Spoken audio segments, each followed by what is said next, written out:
Ernita, të përshëndes, pak çaste më parë ka qenë gjykata kushtetuese që ka pranuar të shqyrtojë këtë paditë të ish-presidentit Meta, çfarë përmban konkretisht ajo?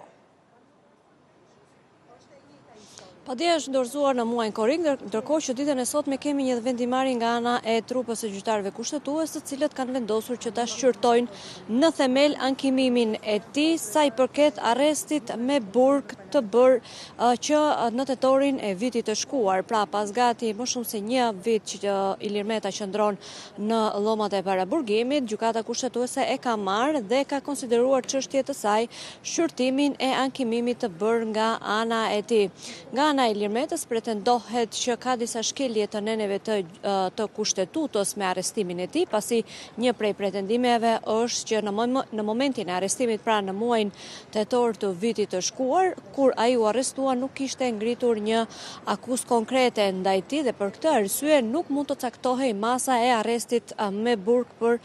të, ndërkohë që në ankimimin e bërë dhe të dorëzuar në gjykatën kushtetuese që e ka shqyrtuar në këtë seancë paraprake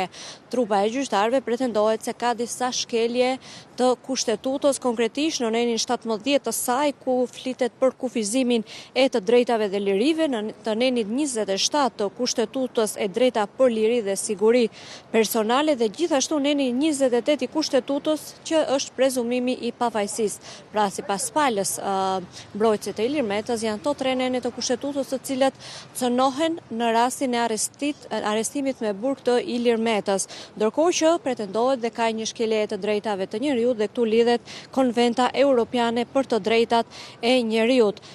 Sipas palës së Ilir Metës, konsiderohet që paraburgimi lejohet vetëm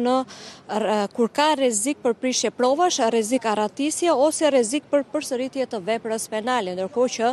pala mbrojtëse Metës pretendon që Meta nuk është në një pozicion drejtimi dhe për këtë arsye nuk ka asnjë rrezik që ai të prish provat nëse do të hetojë në një mas tjetër ose në liri. Këto janë disa prej argumenteve të cilat janë të përcjellura në gjykatën kushtetuese, ndërkohë që kjo gjykatë në një seancë të mëvonshme, pra kur do të caktohet edhe data, do ta shqyrtojë në themel të çështjen